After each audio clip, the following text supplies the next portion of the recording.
হোসেন সাহেব কি বলবেন? দেখুন, ভারতীয় জনতা পার্টি কখনো ধর্ম নিয়ে রাজনীতি করেনি। ভারতীয় জনতা পার্টি ধর্ম নিয়ে রাজনীতি করেনি, এটা আলী হোসেন বলছে। ভারতীয় জনতা পার্টি ধর্ম নিয়ে কখনো রাজনীতি করেনি।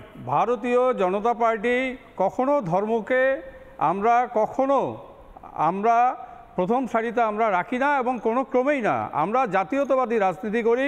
এখানে সংখ্যালঘু যারা জাতীয়তাবাদী, এখানে যারা আরও অন্য সম্প্রদায়ের মানুষ যারা রয়েছে তাদেরকে নিয়ে আমরা একসঙ্গে চলতে চাই। সর্বধর্ম সমভাব, এটা হচ্ছে আমাদের রাজনীতি। এটা নিয়েই আমরা রাজনীতি করছি।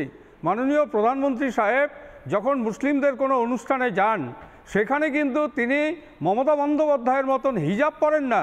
তিনি তার যে শিষ্টাচার যেটা রয়েছে সেটাই তিনি বজায় রেখে ইসলামকে সম্মান জানিয়ে তিনি সেই অনুষ্ঠানগুলোতে অংশগ্রহণ করেন। রাজনীতির তার যেটা ধরন জাতীয়তাবোধ, সেই জাতীয়তাবোধ দেশবাসীর কাছে তিনি তুলে ধরবার চেষ্টা করেন। সেই জন্য প্রধানমন্ত্রী আর মমতা বন্দ্যোপাধ্যায় হাজার গুণ তফাৎ আছে এখানটায়। আলী সাহেব আমাকে একটা কথা বলুন। আলী সাহেব আমাকে একদম সিম্পল ভাবে সহজভাবে একটা কথা বোঝান। হিন্দু সম্প্রদায়ের মধ্যে একটা বড় অংশ তাদের অনুযোগ হলো যে মমতা বন্দ্যোপাধ্যায় আসলে মুসলিমদের বা সংখ্যালঘুদের প্রচুর কিছু দেন, প্রচুর জিনিসপত্র, টাকা পয়সা সব কিছু দেন।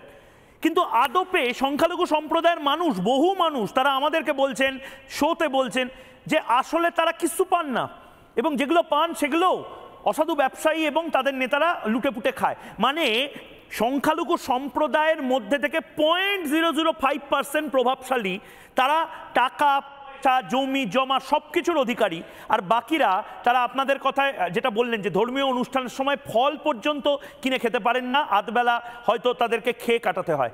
একটু যদি বলেন বাংলার মুসলিমদের এই মুহূর্তের দুর্দশাগুলো কি কি?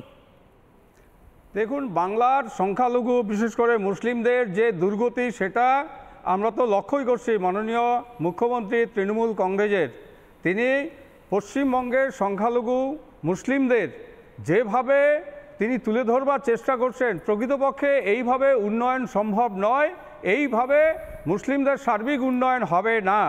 আপনি একটু উত্তরবঙ্গে তাকান না, সেখানে নস্য শেখ অনেক বড় একটা জনগোষ্ঠী, নস্য শেখ সম্প্রদায়ের মুসলিম। তারা দেখুন দক্ষিণবঙ্গ থেকে প্রায় 1000 গুণ পিছিয়ে পড়েছে উত্তরবঙ্গে, অথচ উত্তরবঙ্গে দীর্ঘদিন ধরে তৃণমূল কংগ্রেসকে এই সংখ্যালঘু মুসলিমরা কিন্তু তাদেরকে ভোট দিয়ে এসেছিল।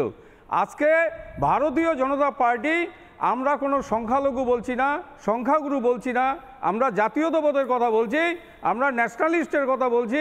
আমরা মুসলিম সম্প্রদায়ের মানুষের কাছে আমরা বলতে চাই, আপনারা যারা জাতীয়তাবাদী মুসলিম, আপনারা একটু লক্ষ্য করুন আসামের মুসলিম ভাইরা যদি এগিয়ে যেতে পারে, আজকে গুজরাটের মুসলিম ভাইরা যদি এগিয়ে যেতে পারে, সেখানে বিজেপি সরকার রয়েছে, মধ্যপ্রদেশের মুসলিমরা যদি এগিয়ে যেতে পারে, আমার পশ্চিমবঙ্গে মুসলিম ভাইরা কেন এগিয়ে যাবে না? আজকে প্রধান বিরোধী দল বিজেপিকেই আপনাদের প্রতি 100 জনের মধ্যে। নানা ধরনের কন্টেন্ট দেখার জন্য লাইক করুন, শেয়ার করুন আমাদের ফেসবুক পেজ, সাবস্ক্রাইব করুন আমাদের ইউটিউব চ্যানেল। পাশাপাশি অন্যান্য ব্রেকিং নিউজের জন্য অবশ্যই চোখ রাখুন রিপাবলিক বাংলায়।